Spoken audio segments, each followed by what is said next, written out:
বিসমিল্লাহির রহমানির রহিম। পরম করুণাময় ও অসীম দয়ালু আল্লাহর নামে। সুপ্রিয় শিক্ষার্থীবৃন্দ, রংপুর জেলা স্কুল অনলাইন ক্লাসে অষ্টম শ্রেণীর ইসলাম ও নৈতিক শিক্ষা বিষয়ের আজকের পাঠে তোমাদের স্বাগত। তোমরা তোমাদের পাঠ্য বই খাতা কলম নিয়ে পাঠে মনোযোগী হবে। শিক্ষার্থীবৃন্দ, তোমাদের পাঠ্য বইয়ের তৃতীয় অধ্যায় কোরআন ও হাদিস শিক্ষার পাঠ 11 নিয়ে আমি আবারও উপস্থিত, মোহাম্মদ হুমায়ুন কবির জেহাদি, সহকারী শিক্ষক, রংপুর জেলা স্কুল, রংপুর। সুপ্রিয় শিক্ষার্থীবৃন্দ, পাঠে যাবার আগে আমি তোমাদের 2টি প্রশ্ন করব, তোমরা উত্তর দেবে। প্রথম প্রশ্নটি হচ্ছে, আল কোরআনের এক একটি বাক্যকে কি বলা হয়? কি বলা হবে? একদম সঠিক বলেছ। আল কোরআনের এক একটি বাক্যকে আয়াত বলা হবে। এবারের প্রশ্ন, আল কোরআনের সর্বাধিক মর্যাদাপূর্ণ আয়াত কোনটি? আয়াতুল কুরসি। একদম সঠিক বলেছো তোমরা। সুপ্রিয় শিক্ষার্থীবৃন্দ, তোমাদের আজকের পাঠ আয়াতুল কুরসি, সূরা বাকারার 255তম নং এটি এই আয়াতটি, এবং এটি আল কোরআনের সর্বাধিক গুরুত্বপূর্ণ, তাৎপর্যপূর্ণ এবং ফজিলতপূর্ণ আয়াত। তোমরা প্রথমে এই পাঠের পরিচয়, এই আয়াতুল কুরসি পরিচয় জানতে পারবে।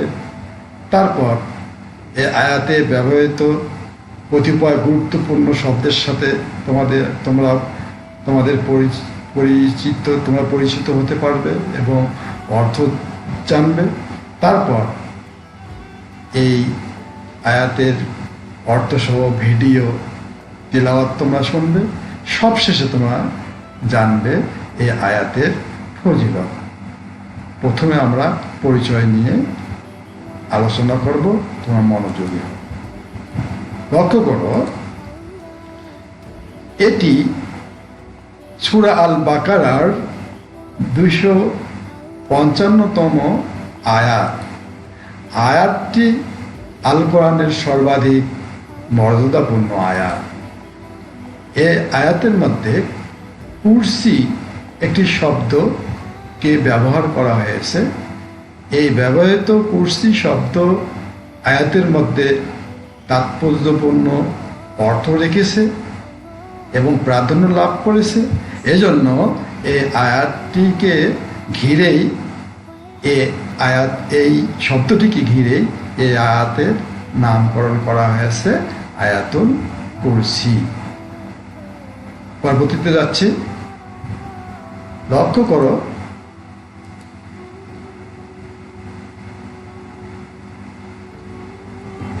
কুরসি অর্থ কি? কুরসি অর্থ এক বস্তুর সঙ্গে অন্য বস্তু মেলানো। এই জন্য চেয়ার বা আসনকে কুরসি বলা হয়, কারণ আসনে অনেক কাঠকে মেলানো হয়। সুপ্রিয় শিক্ষার্থীবৃন্দ, দেখবা যে একটা চেয়ার ভিন্ন দিক থেকে অনেক কাঠ মিলিয়ে একটি চেয়ারে পরিণত হয়। এই যে এক বস্তুর সঙ্গে অন্য বস্তুর যদি মেলানো হলো, এই দৃষ্টিকোণ থেকে চেয়ারকে আরবিতে কুরসি বলা হয়। এর কুরসি শব্দের আর একটি অর্থ আছে, এটা তোমরা কি জানো? লক্ষ্য করো যে কুরসির অন্য অর্থ হচ্ছে সাম্রাজ্য, মহিমা, জ্ঞান ও সিংহাসন। এটা আরেকটি অর্থ। এখন প্রশ্ন হলো, তোমরা কি জানো যে আয়াতুল কুরসি এই আয়াতটিকে বলা হয় কেন? লক্ষ্য করো, এ আয়াতে আল্লাহর পরিচয়, ক্ষমতা, মহিমা, গৌরব ও প্রতাপের কথা অতি সুন্দরভাবে এবং অতি উৎকৃষ্টভাবে সুস্পষ্টভাবে বর্ণনা করা হয়েছে। এজন্য এই আয়াতটিকে কি বলা হয়? আয়াতুল কুরসি বলা হয়। সুপ্রিয় শিক্ষার্থীবৃন্দ, আমরা কি জানলাম? আয়াতুল কুরসির অর্থ হচ্ছে এক বস্তুর সঙ্গে অন্য বস্তু মিলানো। আর আয়াতুল কুরসির আর এক অর্থ হচ্ছে যে সাম্রাজ্য, মহিমা, জ্ঞান বা সিংহাসন। আর আয়াতুল কুরসিকে আয়াতুল কুরসি বলা হয় এজন্যই যে এই আয়াতের মধ্যে আল্লাহ রাব্বুল আলামিনের পরিচয়, ক্ষমতা, গৌরব, মহিমা, প্রতাপের কথা অতি স্পষ্টভাবে এবং সুন্দরভাবে উল্লেখিত হয়েছে, বর্ণিত হয়েছে। এজন্য এটিকে আয়াতুল কুরসি বলা হয়। নিশ্চয়ই তোমরা স্পষ্টভাবে বুঝেছো, তাই না শিক্ষার্থীবৃন্দ? শিক্ষার্থীবৃন্দ, এবার আমরা কোথায় যাব? আয়াতুল কুরসিতে ব্যবহৃত কিছু উল্লেখযোগ্য শব্দ অর্থ আমরা জানব। এখানে 10টি শব্দ রয়েছে, তোমরা মনোযোগ দেবে এবং ভালো করে অর্থগুলো খেয়াল রাখবা। আল হাইয়ুম শব্দের অর্থ চিরঞ্জীব। আল কাইয়ুম শব্দের অর্থ কি জানো? আল কাইয়ুম শব্দের অর্থ হচ্ছে চিরস্থায়ী। সেনাতন মানে নাও, তন্দ্রা। নাউমুন, নাউমুন মানে নিদ্রা বা ঘুম। ইয়াশফাউ, এইটা ফেল বা ভার্ব বা ক্রিয়া, অর্থাৎ সে সুপারিশ করবে। এরপর এটাও ক্রিয়া বা ফেল, যেটাকে শাআ, অতীতকালে তিনি ইচ্ছে করেছেন। ওয়াসিয়া, ওয়াসিয়া শব্দের অর্থ তা বিস্তৃত হয়েছে। লা ইয়াউদুহু, এর অর্থ হচ্ছে তাকে ক্লান্ত করে না। কাকে ক্লান্ত করে না? আল্লাহকে ক্লান্ত করে না। হেফজুন, হেফজুন মানে হচ্ছে রক্ষণাবেক্ষণ। আল আজিম, আজিম শব্দের অর্থ হচ্ছে সর্বশ্রেষ্ঠ এবং মহান। কে সর্বশ্রেষ্ঠ মহান? আল্লাহ রাব্বুল আলামিন সর্বশ্রেষ্ঠ এবং মহান। সুপ্রিয় শিক্ষার্থীবৃন্দ, এই শব্দগুলোর সঙ্গে তোমরা বাড়িতে আরও ভালোভাবে পরিচিতি লাভ করবে, অর্থাৎ আবারও দেখবে, তোমরা দেখবা যে তোমাদের অর্থ খেয়াল থাকবে। হ্যাঁ শিক্ষার্থীবৃন্দ, এতক্ষণ আমরা পাঠে ছিলাম। এখন তোমাদের জন্য ছোট্ট কাজ, 4টি প্রশ্ন রয়েছে, খাতা কলম বের করো। প্রথম প্রশ্নটি হলো আল হাইয়ুল কাইয়ুম অর্থ কি? 2 নম্বর প্রশ্ন, এক বস্তুর সাথে অন্য বস্তু মেলানোকে আরবিতে কি বলা হয়? 3 নম্বর প্রশ্ন, আয়াতটিতে আয়াতুল কুরসি বলা হয় কেন? আয়াতটিকে আয়াতুল কুরসি বলা হয় কেন? 4, আয়াতুল কুরসি কোন সূরার আয়াত? এতক্ষণে তোমরা উত্তর নিশ্চয়ই বের করে ফেলেছ, উত্তরগুলো মিলিয়ে নাও। হাইয়ুল কাইয়ুম শব্দের অর্থ চিরস্থায়ী, চিরঞ্জীব। এক বস্তুর সাথে অন্য বস্তুর মিলানোকে আরবিতে বলা হয় কুরসি। আয়াতটিতে কুরসি শব্দের অর্থ সাম্রাজ্য বা মহিমা। এ আয়াতে আল্লাহর পরিচয়, ক্ষমতা, মহিমা, গৌরব, প্রতাপ ইত্যাদির কথা সুস্পষ্টভাবে এবং সুন্দরভাবে বর্ণিত হয়েছে। তাই এই আয়াতটিকে কি বলা হয়? আয়াতুল কুরসি বলা হয়। আয়াতুল কুরসি সূরা বাকারার আয়াত। সুপ্রিয় শিক্ষার্থীবৃন্দ, বাড়িতে তোমরা বারবার এভাবে অনুশীলন করবে। অনুশীলনের কোনো বিকল্প নেই এবং অনুশীলনেই পাঠ স্থায়ী হয়। সুপ্রিয় শিক্ষার্থীবৃন্দ, আমরা এবার এই আয়াতটির অর্থসহ ভিডিও তেলাওয়াত শুনব। তোমরা এই তেলাওয়াতের সময় চুপ থাকবে, কারণ আল্লাহ বলেছেন ফাইজা কুরিয়াল কোরআন ফাসতামিউ, যখন কোরআন পাঠ করা হয় তখন তোমরা চুপ থেকে শোনো। চুপ থাকতে হবে এবং শুনতে হবে। আমরা এখন এই আদব রক্ষা করে আয়াতুল কুরসির তেলাওয়াত আমরা শুনব। বিসমিল্লাহির রহমানির রহিম।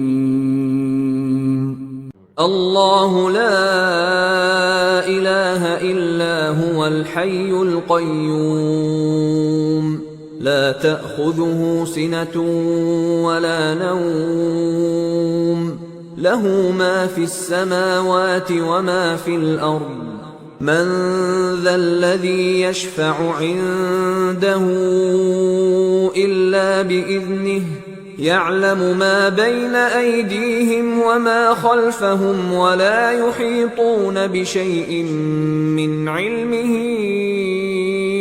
إلا إلا بما شاء وسع كرسيه السماوات والأرض ولا يؤوده حفظهما وهو العلي العظيم আল্লাহ ছাড়া অন্য কোনো উপাস্য নেই। তিনি জীবিত, সবকিছুর ধারক। তাকে তন্দ্রাও স্পর্শ করতে পারে না এবং নিদ্রাও নয়।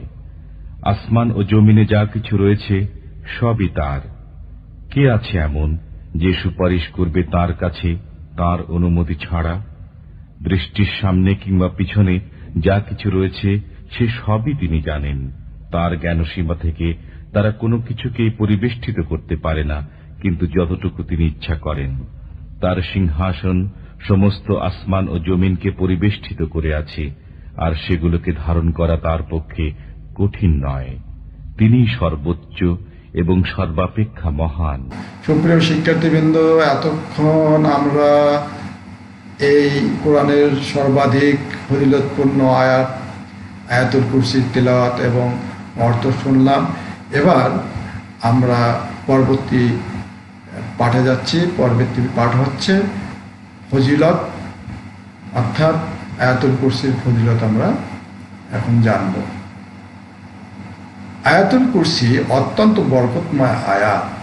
মহানবী সাল্লাল্লাহু আলাইহি সাল্লাম এই আয়াতকে সবচেয়ে উত্তম আয়াত বলে অভিহিত করেছেন। পরবর্তীতে লক্ষ্য করো, আয়াতুল কুরসির ফজিলতে মহানবী সাল্লাল্লাহু আলাইহি সাল্লাম ফরমান, প্রত্যেক ফরজ সালাতের পর আয়াতুল কুরসি নিয়মিত যে ব্যক্তি পাঠ করে তার জন্য জান্নাতে প্রবেশের পথে একমাত্র মৃত্যু ব্যতীত আর কোনো বাধা থাকে না।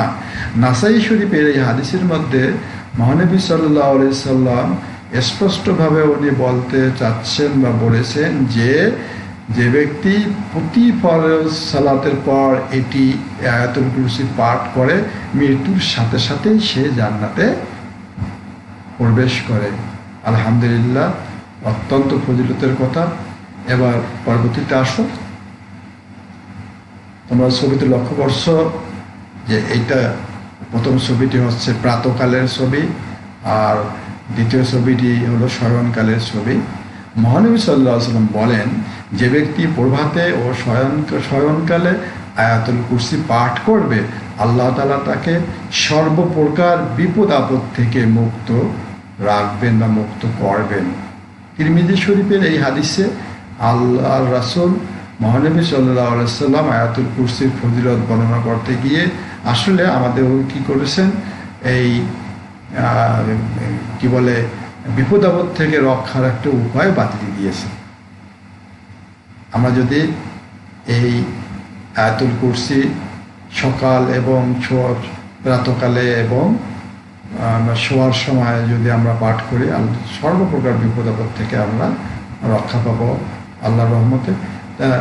তো শিক্ষার্থীবৃন্দ, তোমরা এই আয়াতটি যাদের মুখস্থ নেই অবশ্যই মুখস্থ করবা এবং আমরা এর ফজিলত আমরা লাভ করব, তেলাওয়াত করব। হ্যাঁ, এবং তোমরা অবশ্যই এটা মুখস্থ করবা। এই এত সর্বাধিক ফজিলতপূর্ণ আয়াত একজন মুসলিম হিসাবে মুখস্থ করা বা তেলাওয়াতের যোগ্যতা রাখা এটা আবশ্যক আমাদের জন্য। সুপ্রিয় শিক্ষার্থীবৃন্দ, পরবর্তীতে যাচ্ছি। দেখো, এখানে বলা হয়েছে, অপর হাদিসে বর্ণিত আছে, একবার রাসূল সাল্লাল্লাহু আলাইহি ওয়াসাল্লাম উবাই ইবনে কাবকে জিজ্ঞাসা করলেন, কোরআনের কোন আয়াতটি সর্বশ্রেষ্ঠ গুরুত্বপূর্ণ? উবাই রাদিয়াল্লাহু বললেন, তা হলো আয়াতুল কুরসি। রাসূল প্রশ্ন করলেন, উনি জানতে চাচ্ছেন যে কোন আয়াতটি।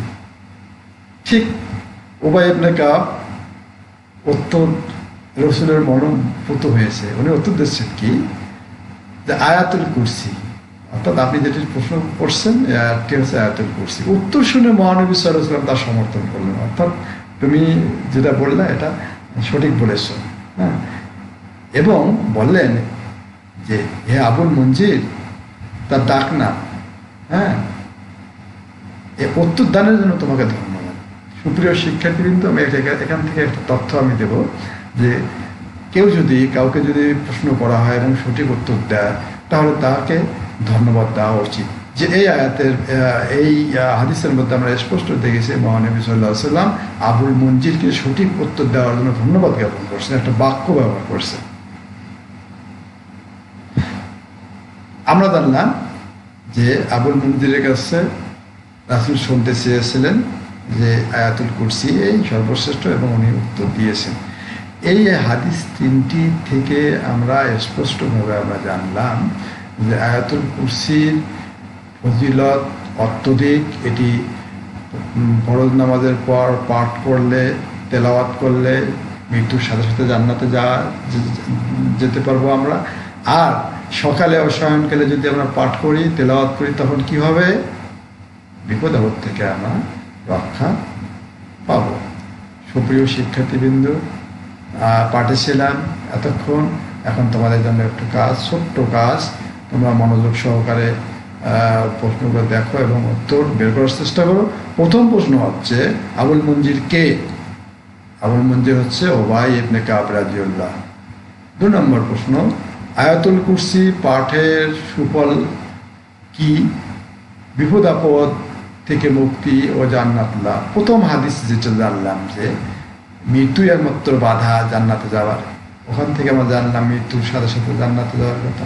পরবর্তীতে প্রাতকালে এবং শয়নকালে পড়লে জান্নাত লাভ বা বিপদ আপদ থেকে মুক্তি, আমরা 2টা সুফল আমরা এইখান থেকে পাব। 3 নম্বর প্রশ্ন, কোন দৃষ্টিকোণ থেকে আয়াতটিকে সর্বোত্তম আয়াত বলা হয়? উত্তর হচ্ছে বিষয়বস্তু, অর্থাৎ একটি আয়াত, এই আয়াতটির বিষয়বস্তু এত চমৎকার, আল্লাহর পরিচয়, ক্ষমতা, মহিমা, প্রতাপ, গৌরব, সব কথা এখানে তুলে ধরা হয়েছে একটি আয়াত। এই বিষয়বস্তুটা চমৎকার এবং ফজিলত তো তোমরা জানলেই। এই ফজিলত এবং বিষয়বস্তুর দৃষ্টিকোণ থেকে এই আয়াতটিকে আল কোরআনের সর্বাধিক ফজিলতপূর্ণ আয়াত বলা হয়েছে। 4 নম্বর প্রশ্নের উত্তর হচ্ছে, প্রশ্নের উত্তর সঠিক হলে উত্তরদাতাকে হাদিস অনুযায়ী কি করতে হবে? ধন্যবাদ জ্ঞাপন করতে হবে। সুপ্রিয় শিক্ষার্থীবৃন্দ, তোমরা বাড়িতে এভাবে অনুশীলন করবে, অবশ্যই বারবার অনুশীলন করবে। আমরা এতক্ষণ পাঠে কি কি জানলাম? সুপ্রিয় শিক্ষার্থীবৃন্দ, তোমরা বলো তো, প্রথমে কি জেনেছো? পরিচয়, তারপর গুরুত্বপূর্ণ কিছু শব্দ এবং শব্দের অর্থ, তারপর কি জেনেছো এবং শুনেছো? তিলাওয়াত, তারপর অর্থাৎ সর্বশেষ তোমরা এটির ফজিলত অবগত হয়েছে। সুপ্রিয় শিক্ষার্থীবৃন্দ, আমি আশা করি যে তোমরা আজকের পাঠ চমৎকারভাবে বুঝেছো এবং আজকের পাঠের আলোচিত বিষয়গুলো তোমরা সুন্দরভাবে বর্ণনা করতে পারবে। আমরা এখন পাঠের শেষের দিকে। শিক্ষার্থীবৃন্দ, আবারও কাজ, তবে এই কাজ কিন্তু এখানে না, বাড়িতে তোমাদের করতে হবে, অনেক সময় পাবে। এটি বাড়ির কাজ। প্রশ্নটি আমি একবার পড়ি, দেখো। আব্দুল্লাহ প্রত্যহ প্রভাতে ও শয়নকালে আয়াতুল কুরসি পাঠ করেন। পার্থিব জীবনে তিনি কি সুফল লাভ করবেন? হাদিসের আলোকে ব্যাখ্যা করেন। এটি প্রয়োগমূলক প্রশ্ন। 3টি অংশ সহ উত্তরটি চমৎকারভাবে, সুন্দরভাবে তোমরা খাতায় লিখে সংরক্ষণ করবে এবং পরবর্তীতে আমাকে তোমরা স্কুল খুলে জমা দেবে। সুপ্রিয় শিক্ষার্থীবৃন্দ, এতক্ষণ মনোযোগের সাথে আমার সাথে এবং এই পাঠের সাথে তোমাদের থাকার জন্য অনেক অনেক অনেক ধন্যবাদ জ্ঞাপন করছি। নিশ্চয়ই এই করোনাকালীন পরিস্থিতিতে তোমরা ঘরে অবস্থান করছো, অবশ্যই তোমরা বাড়ি ও ঘরে অবস্থান করবে। আল্লাহ তোমাদের এই মহামারী থেকে তোমাদেরকে রক্ষা করবে, হেফাজত করবে। আর আবারও তোমাদের সঙ্গে দেখা হবে কোনো পাঠে। ততক্ষণে তোমরা ভালো থাকবে, সুন্দর থাকবে, সুস্থ থাকবে। তোমাদের জন্য দোয়া করি, আমিও তোমাদের কাছে দোয়া চাই। সবচেয়ে বড় কথা হলো তোমরা অবশ্যই স্বাস্থ্যবিধি মেনে চলবে। আর আমার একটা আবেদন থাকবে, সেটি হচ্ছে আজকের যে পাঠ আয়াতুল কুরসি, এটা অবশ্যই তোমরা মুখস্থ করবে। হ্যাঁ, আর এর বরকত বা এবং ফজিলত তোমরা লাভ করবে এই আশায় আমি আশাবাদী। আসসালামু আলাইকুম ওয়া রাহমাতুল্লাহি ওয়া বারাকাতুহু। আল্লাহ হাফিজ।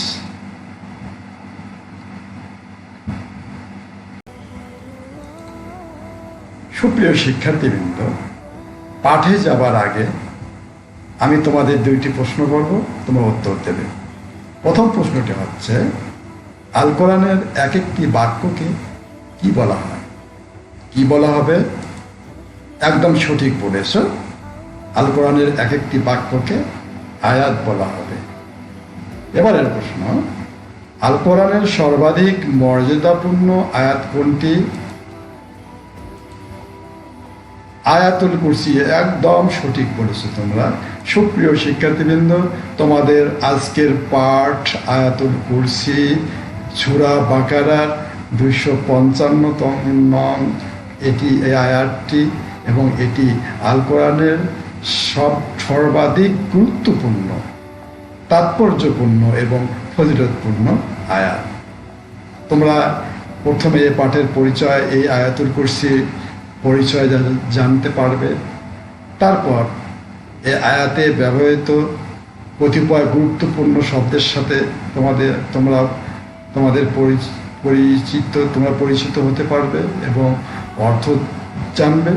তারপর এই আয়াতের অর্থসহ ভিডিও তিলাওয়াত তোমরা শুনবে। সবশেষে তোমরা জানবে এই আয়াতের ফজিলত। প্রথমে আমরা পরিচয় নিয়ে আলোচনা করব, তোমার মনোযোগী হবে। লক্ষ্য করো, এটি সূরা আল বাকারার 255তম আয়াত। আয়াতটি আল কোরআনের সর্বাধিক মর্যাদাপূর্ণ আয়াত। এই আয়াতের মধ্যে কুরসি একটি শব্দকে ব্যবহার করা হয়েছে। এই ব্যবহৃত কুরসি শব্দ আয়াতের মধ্যে তাৎপর্যপূর্ণ অর্থ রেখেছে এবং প্রাধান্য লাভ করেছে। এজন্য এই আয়াতটিকে ঘিরেই এই শব্দটিকে ঘিরেই এই আয়াতের নামকরণ করা হয়েছে আয়াতুল কুরসি। পরবর্তীতে যাচ্ছি। লক্ষ্য করো,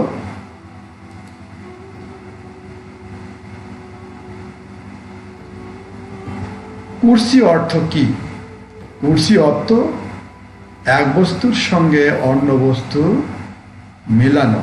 এই জন্য চেয়ার বা আসনকে কুরসি বলা হয়, কারণ আসনে অনেক কাঠকে মেলানো হয়। সুপ্রিয় শিক্ষার্থীবৃন্দ, দেখবা যে একটা চেয়ার ভিন্ন দিক থেকে অনেক কাঠ মিলিয়ে একটি চেয়ারে পরিণত হয়। এই যে এক বস্তুর সঙ্গে অন্য বস্তুর যদি মেলানো হলো, এই দৃষ্টিকোণ থেকে চেয়ারকে আরবিতে কুরসি বলা হয়। এর কুরসি শব্দের আর একটি অর্থ আছে, এটা তোমরা কি জানো? লক্ষ্য করো যে কুরসির অন্য অর্থ হচ্ছে সাম্রাজ্য, মহিমা, জ্ঞান ও সিংহাসন। এটা আরেকটি অর্থ। এখন প্রশ্ন হলো, তোমরা কি জানো যে আয়াতুল কুরসি এই আয়াতটিকে বলা হয় কেন? লক্ষ্য করো, এ আয়াতে আল্লাহর পরিচয়, ক্ষমতা, মহিমা, গৌরব ও প্রতাপের কথা অতি সুন্দরভাবে এবং অতি উৎকৃষ্টভাবে সুস্পষ্টভাবে বর্ণনা করা হয়েছে। এজন্য এই আয়াতটিকে কি বলা হয়? আয়াতুল কুরসি বলা হয়। সুপ্রিয় শিক্ষার্থীবৃন্দ, আমরা কি জানলাম? আয়াতুল কুরসির অর্থ হচ্ছে এক বস্তুর সঙ্গে অন্য বস্তু মিলানো। আর আয়াতুল কুরসির আর এক অর্থ হচ্ছে যে সাম্রাজ্য, মহিমা, জ্ঞান বা সিংহাসন। আর আয়াতুল কুরসিকে আয়াতুল কুরসি বলা হয় এজন্যই যে এই আয়াতের মধ্যে আল্লাহ রাব্বুল আলামিনের পরিচয়, ক্ষমতা, গৌরব, মহিমা, প্রতাপের কথা অতি স্পষ্টভাবে এবং সুন্দরভাবে উল্লেখিত হয়েছে, বর্ণিত হয়েছে। এজন্য এটিকে আয়াতুল কুরসি বলা হয়। নিশ্চয়ই তোমরা স্পষ্টভাবে বুঝেছো, তাই না শিক্ষার্থীবৃন্দ? এবার আমরা কোথায় যাব? আয়াতুল কুরসিতে ব্যবহৃত কিছু উল্লেখযোগ্য শব্দ অর্থ আমরা জানব। এখানে 10টি শব্দ রয়েছে, তোমরা মনোযোগ দেবে এবং ভালো করে অর্থগুলো খেয়াল রাখবা। আল হাইয়ুম শব্দের অর্থ চিরঞ্জীব। আল কাইয়ুম শব্দের অর্থ কি জানো? আল কাইয়ুম শব্দের অর্থ হচ্ছে চিরস্থায়ী। সেনাতন মানে নাও, তন্দ্রা। নাউমুন, নাউমুন মানে নিদ্রা বা ঘুম। ইয়াশফাউ, এইটা ফেল বা ভার্ব বা ক্রিয়া, অর্থাৎ সে সুপারিশ করবে। এরপর এটাও ক্রিয়া বা ফেল, যেটাকে শাআ অতীতকালে তিনি ইচ্ছে করেছেন। ওয়াসিয়া, ওয়াসিয়া শব্দের অর্থ তা বিস্তৃত হয়েছে। লা ইয়াউদুহু, এর অর্থ হচ্ছে তাকে ক্লান্ত করে না। কাকে ক্লান্ত করে না? আল্লাহকে ক্লান্ত করে না। হেফজুন, হেফজুন মানে হচ্ছে রক্ষণাবেক্ষণ। আল আজিম, আজিম শব্দের অর্থ হচ্ছে সর্বশ্রেষ্ঠ এবং মহান। কে সর্বশ্রেষ্ঠ মহান? আল্লাহ রাব্বুল আলামিন সর্বশ্রেষ্ঠ এবং মহান। সুপ্রিয় শিক্ষার্থীবৃন্দ, এই শব্দগুলোর সঙ্গে তোমরা বাড়িতে আরও ভালোভাবে পরিচিতি লাভ করবে, অর্থাৎ আবারও দেখবে, তোমরা দেখবা যে তোমাদের অর্থ খেয়াল থাকবে। হ্যাঁ শিক্ষার্থীবৃন্দ, এতক্ষণ আমরা পাঠে ছিলাম। এখন তোমাদের জন্য ছোট্ট কাজ, 4টি প্রশ্ন রয়েছে, খাতা কলম বের করো। প্রথম প্রশ্নটি হলো আল হাইয়ুল কাইয়ুম অর্থ কি? 2 নম্বর প্রশ্ন, এক বস্তুর সাথে অন্য বস্তু মেলানোকে আরবিতে কি বলা হয়? 3 নম্বর প্রশ্ন, আয়াতটিতে আয়াতুল কুরসি বলা হয় কেন? আয়াতটিকে আয়াতুল কুরসি বলা হয় কেন? 4, আয়াতুল কুরসি কোন সূরার আয়াত? এতক্ষণে তোমরা উত্তর নিশ্চয়ই বের করে ফেলেছ, উত্তরগুলো মিলিয়ে নাও। হাইয়ুল কাইয়ুম শব্দের অর্থ চিরস্থায়ী, চিরঞ্জীব। এক বস্তুর সাথে অন্য বস্তুর মিলানোকে আরবিতে বলা হয় কুরসি। আয়াতটিতে কুরসি শব্দের অর্থ সাম্রাজ্য বা মহিমা। এ আয়াতে আল্লাহর পরিচয়, ক্ষমতা, মহিমা, গৌরব, প্রতাপ ইত্যাদির কথা সুস্পষ্টভাবে এবং সুন্দরভাবে বর্ণিত হয়েছে। তাই এই আয়াতটিকে কি বলা হয়? আয়াতুল কুরসি বলা হয়। আয়াতুল কুরসি সূরা বাকারার আয়াত। সুপ্রিয় শিক্ষার্থীবৃন্দ, বাড়িতে তোমরা বারবার এভাবে অনুশীলন করবে। অনুশীলনের কোনো বিকল্প নেই এবং অনুশীলনেই পাঠ স্থায়ী হয়। সুপ্রিয় শিক্ষার্থীবৃন্দ, আমরা এবার এই আয়াতটির অর্থসহ ভিডিও তেলাওয়াত শুনব। তোমরা এই তেলাওয়াতের সময় চুপ থাকবে, কারণ আল্লাহ বলেছেন ফাইজা কুরিয়াল কোরআন ফাসতামিউ, যখন কোরআন পাঠ করা হয় তখন তোমরা চুপ থেকে শোনো। চুপ থাকতে হবে এবং শুনতে হবে। আমরা এখন এই আদব রক্ষা করে আয়াতুল কুরসির তেলাওয়াত আমরা শুনব। বিসমিল্লাহির রহমানির রহিম। আল্লাহু লা ইলাহা ইল্লা হুয়াল হাইয়ুল কাইয়্যুম لا تأخذه سنة ولا نوم له ما في السماوات وما في الأرض من ذا الذي يشفع عنده إلا بإذنه يعلم ما بين أيديهم وما خلفهم ولا يحيطون بشيء من علمه إلا بما شاء وسع كرسيه السماوات والأرض ولا يؤوده حفظهما وهو العلي العظيم। আল্লাহ ছাড়া অন্য কোনো উপাস্য নেই। তিনি জীবিত, সবকিছুর ধারক। তাকে তন্দ্রাও স্পর্শ করতে পারে না এবং নিদ্রাও নয়। আসমান ও জমিনে যা কিছু রয়েছে সবই তার। কে আছে এমন যে সুপারিশ করবে তার কাছে তার অনুমতি ছাড়া? দৃষ্টির সামনে কিংবা পিছনে যা কিছু রয়েছে সে সবই তিনি জানেন। তার জ্ঞানসীমা থেকে তারা কোনো কিছুকেই পরিবেষ্টিত করতে পারে না, কিন্তু যতটুকু তিনি ইচ্ছা করেন। তার সিংহাসন সমস্ত আসমান ও জমিনকে পরিবেষ্টিত করে আছে, আর সেগুলোকে ধারণ করা তার পক্ষে কঠিন নয়। তিনিই সর্বোচ্চ এবং সর্বাপেক্ষা মহান। সুপ্রিয় শিক্ষার্থীবৃন্দ, এতক্ষণ আমরা এই কোরআনের সর্বাধিক ফজিলতপূর্ণ আয়াতুল কুরসির তিলাওয়াত এবং অর্থ শুনলাম। এবার আমরা পরবর্তী পাঠে যাচ্ছি। পরবর্তী পাঠ হচ্ছে ফজিলত, অর্থাৎ আয়াতুল কুরসির ফজিলত আমরা এখন জানব। আয়াতুল কুরসি অত্যন্ত বরকতময় আয়াত।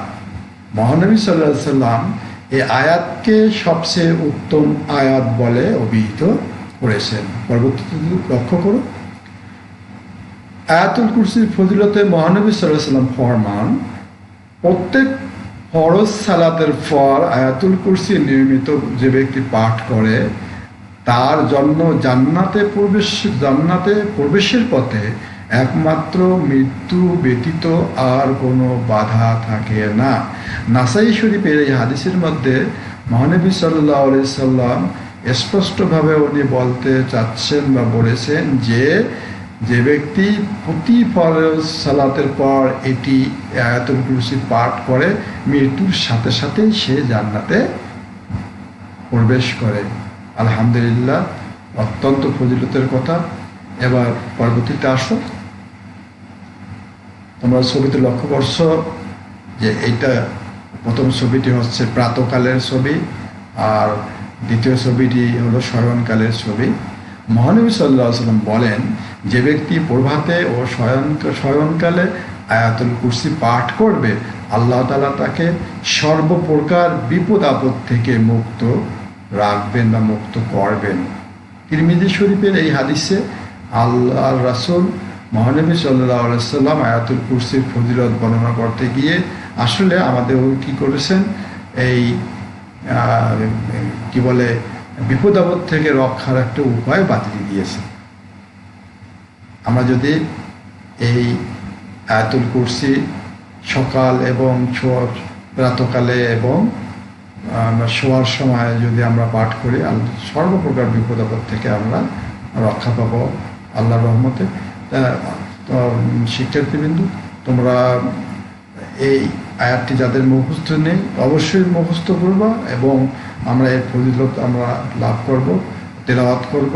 হ্যাঁ, এবং তোমরা অবশ্যই এটা মুখস্থ করবা। এই এত সর্বাধিক ফজিলতপূর্ণ আয়াত একজন মুসলিম হিসাবে মুখস্থ করা বা তেলাওয়াতের যোগ্যতা রাখা এটা আবশ্যক আমাদের জন্য। সুপ্রিয় শিক্ষার্থীবৃন্দ, পরবর্তীতে যাচ্ছি। দেখো, এখানে বলা হয়েছে, অপর হাদিসে বর্ণিত আছে, একবার রাসূল সাল্লাল্লাহু আলাইহি ওয়াসাল্লাম উবাই ইবনে কাবকে জিজ্ঞাসা করলেন, কোরআনের কোন আয়াতটি সর্বশ্রেষ্ঠ গুরুত্বপূর্ণ? উবাই রাদিয়াল্লাহু বললেন, তা হলো আয়াতুল কুরসি। রাসূল প্রশ্ন করলেন, উনি জানতে চাচ্ছেন যে কোন আয়াতটি।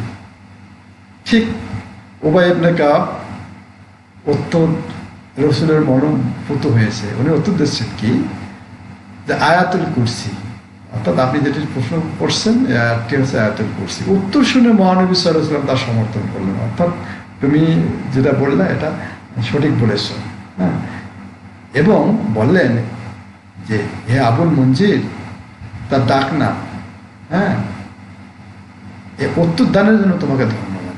সুপ্রিয় শিক্ষার্থীবৃন্দ, আমি এখান থেকে একটা তথ্য আমি দেব যে কাউকে যদি প্রশ্ন করা হয় এবং সঠিক উত্তর দেয় তাহলে তাকে ধন্যবাদ দেওয়া উচিত। যে এই আয়াতের এই হাদিসের মধ্যে আমরা স্পষ্ট দেখেছি মহানবী সাল্লাল্লাহু আলাইহি ওয়াসাল্লাম আবুল মঞ্জিরকে সঠিক উত্তর দেওয়ার জন্য ধন্যবাদ জ্ঞাপন করছেন, একটা বাক্য ব্যবহার করছেন। আমরা জানলাম যে আবুল মঞ্জিরের কাছে রাসূল শুনতে চেয়েছিলেন যে আয়াতুল কুরসি এই সর্বশ্রেষ্ঠ এবং উনি উত্তর দিয়েছেন। এই হাদিস তিনটি থেকে আমরা স্পষ্টভাবে আমরা জানলাম যে আয়াতুল কুরসির ফজিলত অত্যধিক। এটি ফরজ নামাজের পর পাঠ করলে, তেলাওয়াত করলে মৃত্যুর সাথে সাথে জান্নাতে যেতে পারবো আমরা।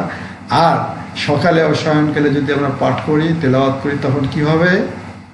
বিপদ আপদ থেকে আমরা রক্ষা পাবো। সুপ্রিয় শিক্ষার্থীবৃন্দ, পাঠে ছিলাম এতক্ষণ। এখন তোমাদের জন্য একটু কাজ, ছোট্ট কাজ। তোমরা মনোযোগ সহকারে প্রশ্নগুলো দেখো এবং উত্তর বের করার চেষ্টা করো। প্রথম প্রশ্ন হচ্ছে, আবুল মঞ্জির কে? আবুল মঞ্জির হচ্ছে ওবাই ইবনে কাব রাদিয়াল্লাহ। 2 নম্বর প্রশ্ন, আয়াতুল কুরসি পাঠের সুফল কি? বিপদ আপদ থেকে মুক্তি ও জান্নাত লাভ। প্রথম হাদিস যেটা জানলাম যে মৃত্যুই একমাত্র বাধা জান্নাতে যাওয়ার, ওখান থেকে আমরা জানলাম মৃত্যুর সাথে সাথে জান্নাতে যাওয়ার কথা। পরবর্তীতে প্রাতকালে এবং শয়নকালে পড়লে জান্নাত লাভ বা বিপদ আপদ থেকে মুক্তি, আমরা 2টা সুফল আমরা এইখান থেকে পাব। 3 নম্বর প্রশ্ন, কোন দৃষ্টিকোণ থেকে আয়াতটিকে সর্বোত্তম আয়াত বলা হয়? উত্তর হচ্ছে বিষয়বস্তু, অর্থাৎ একটি আয়াত, এই আয়াতটির বিষয়বস্তু এত চমৎকার, আল্লাহর পরিচয়, ক্ষমতা, মহিমা, প্রতাপ, গৌরব, সব কথা এখানে তুলে ধরা হয়েছে একটি আয়াতটি। এই বিষয়বস্তুটা চমৎকার এবং ফজিলত তো তোমরা জানলেই। এই ফজিলত এবং বিষয়বস্তুর দৃষ্টিকোণ থেকে এই আয়াতটিকে আল কোরআনের সর্বাধিক ফজিলতপূর্ণ আয়াত বলা হয়েছে। 4 নম্বর প্রশ্নের উত্তর হচ্ছে, প্রশ্নের উত্তর সঠিক হলে উত্তরদাতাকে হাদিস অনুযায়ী কি করতে হবে? ধন্যবাদ জ্ঞাপন করতে হবে। সুপ্রিয় শিক্ষার্থীবৃন্দ, তোমরা বাড়িতে এভাবে অনুশীলন করবে, অবশ্যই বারবার অনুশীলন করবে। আমরা এতক্ষণ পাঠে কি কি জানলাম? সুপ্রিয় শিক্ষার্থীবৃন্দ, তোমরা বলো তো, প্রথমে কি জেনেছো? পরিচয়, তারপর গুরুত্বপূর্ণ কিছু শব্দ এবং শব্দের অর্থ, তারপর কি জেনেছো এবং শুনেছো? তিলাওয়াত, তারপর অর্থাৎ সর্বশেষ তোমরা এটির ফজিলত অবগত হয়েছে। সুপ্রিয় শিক্ষার্থীবৃন্দ, আমি আশা করি যে তোমরা আজকের পাঠ চমৎকারভাবে বুঝেছো এবং আজকের পাঠের আলোচিত বিষয়গুলো তোমরা সুন্দরভাবে বর্ণনা করতে পারবে। আমরা এখন পাঠের শেষের দিকে। শিক্ষার্থীবৃন্দ, আবারও কাজ, তবে এই কাজ কিন্তু এখানে না, বাড়িতে তোমাদের করতে হবে, অনেক সময় পাবে, এটি বাড়ির কাজ। প্রশ্নটি আমি একবার পড়ি, দেখো। আব্দুল্লাহ প্রত্যহ প্রভাতে ও শয়নকালে আয়াতুল কুরসি পাঠ করেন। পার্থিব জীবনে তিনি কি সুফল লাভ করবেন? হাদিসের আলোকে ব্যাখ্যা করেন। এটি প্রয়োগমূলক প্রশ্ন। 3টি অংশ সহ উত্তরটি চমৎকারভাবে সুন্দরভাবে তোমরা খাতায় লিখে সংরক্ষণ করবে এবং পরবর্তীতে আমাকে তোমরা স্কুল খুলে জমা দেবে।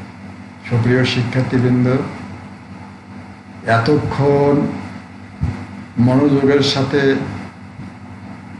আমার সাথে এবং এই পাঠের সাথে তোমাদের থাকার জন্য অনেক অনেক অনেক ধন্যবাদ জ্ঞাপন করছি। নিশ্চয়ই এই করোনাকালীন পরিস্থিতিতে তোমরা ঘরে অবস্থান করছো, অবশ্যই তোমরা বাড়ি ও ঘরে অবস্থান করবে। আল্লাহ তোমাদের এই মহামারী থেকে তোমাদেরকে রক্ষা করবে, হেফাজত করবে। আর আবারও তোমাদের সঙ্গে দেখা হবে কোনো পাঠে। ততক্ষণে তোমরা ভালো থাকবে, সুন্দর থাকবে, সুস্থ থাকবে। তোমাদের জন্য দোয়া করি, আমিও তোমাদের কাছে দোয়া চাই। সবচেয়ে বড় কথা হলো তোমরা অবশ্যই স্বাস্থ্যবিধি মেনে চলবে। আর আমার একটা আবেদন থাকবে, সেটি হচ্ছে আজকের যে পাঠ আয়াতুল কুরসি, এটা অবশ্যই তোমরা মুখস্থ করবে। হ্যাঁ, আর এর বরকত বা এবং ফজিলত তোমরা লাভ করবে, এই আশায় আমি আশাবাদী। আসসালামু আলাইকুম ওয়া রাহমাতুল্লাহি ওয়া বারাকাতুহু। আল্লাহ হাফিজ।